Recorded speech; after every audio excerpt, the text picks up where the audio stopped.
Alright guys, welcome back to another video. Now this is obviously a very different scene to what you're familiar with. I'm not on a motorbike now. I'm actually sat in my car. So this is going to be a spin-off of a new series that I'm going to trial. And what I mean as trial is that I want to see how the first few videos do analytically, and if they do well, I want to continue. And if I get the same sort of 600 views that I did on my last video, I'm definitely not going to continue. So yeah, I want to trial this. I want to see how this does, and I want to see the feedback and the reaction from this to see if it's worth continuing. So obviously, in my last video, I said that I got rid of my Astra, and I've got a John Cooper Works, a Mini Cooper S. Now this is a 2014 Cooper S. It's a standard Cooper S. However, it's quite a good spec for the Cooper S. So that's what I want to do in this video, is just go through my current car, my plans for the car, because I've got some really exciting plans for the car. So this will actually be my last day with this exhaust on. So I'll go through that in a minute. So I'm currently sat inside. I'll do a walk round of the car once I've showed obviously the inside of the car. So yeah, it's obviously a very nice spec. So a lot of the Cooper S's have like cloth seats and have the little screening. So obviously I didn't want one like that. Now for the 2014, this is quite a good spec. However, if you go towards like sort of your 2018, 2019s and compare this, then it is quite terrible for a spec. But for a 2014, this is quite a good spec. So it's got a full cream leather interior, and it's got the cream door cards as well. I've seen a lot of Minis that do have the cream leather, but they don't have the cream door cards. It's just black door cards with cream leather seats, and a black roof as well. So I think this does really look smart, with the full cream interior.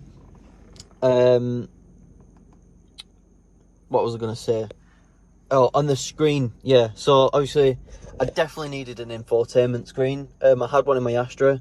So obviously I needed one in my next car. I can't, you can't go from having an infotainment screen to then not. So it's not actually the best spec infotainment screen you can get. There is actually a wider screen which has sat nav, and the way you can tell the difference is it's got a different dial down here. But it's got obviously dual zone climate control, heated seats. It's got the start stop button, which are standard in all Minis, I think. But yeah, so I'll put a video of the exhaust that I've got now, because this is the last day that I've got with the car with the stock exhaust.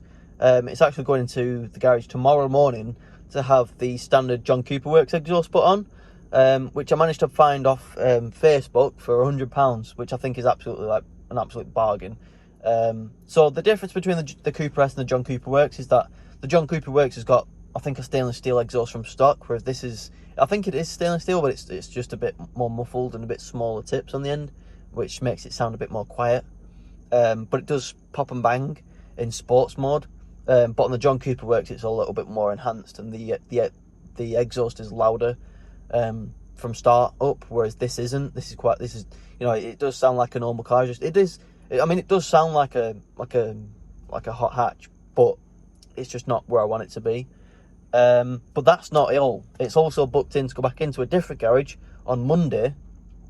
So today's Wednesday. It's getting the new exhaust put on tomorrow, which is Thursday. And then on Monday, it's going into a different garage to have the resonator delete put on, which should make the car sound absolutely incredible.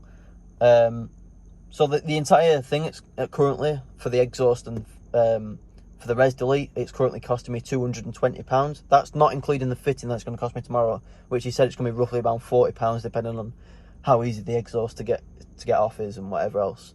So all in all, I'm looking at a full exhaust system with a res delete kit on for 260 quid, which I think is absolutely like a bargain. So what I'll do now is I'll walk around the car so you can see what it is on the outside. Now I do apologise for the wind noise. It is very windy where I am at the minute.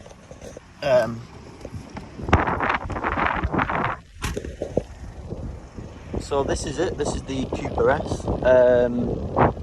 there's the standard exhaust it's got on at the minute. I've got the 3D or 4D reg plates, I think they are. Now it's got the standard alloys. The paint has been done. So it originally was all this Thunder Grey, but the last owners obviously put this red stripe around the front grille. And it's got this silver and red stripe on it. It's also had a full D-chrome kit on the front, so there's no chrome on the front. It's also had the intakes painted red on the front there. And it's got Cooper S stickers on the side. And the roof has been, I think, painted silver, and it's there, I think they're pink stickers. So yeah, this is my Cooper S. Now this is obviously a lot faster than a motorbike, so I enjoy spending time in this as opposed to my bike. The bike is great, don't get me wrong. It's great to get out on the bike, but it's just not the thrill of driving this. Just because obviously performance-wise compared to the 125 compared to a 2 litre twin turbo hatchback is obviously a lot different. So as you can see, the interior, it's just full cream. It looks, in my opinion, I don't think I could have got a better car for the money that I paid. So I actually paid $11,750 for the car, which at the time was the cheapest Cooper S in the country. Today you can get a good spec Cooper S for about 10 grand, and I think this car would be sort of around that money now, especially with the mileage that I've put on in the 1 year and 2 months that I've had it. So yeah, that sort of wraps up what I was going to do today.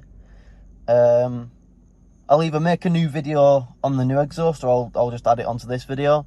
But yeah, that's it for now. I'll see you in the next one, guys. Peace out. Yeah.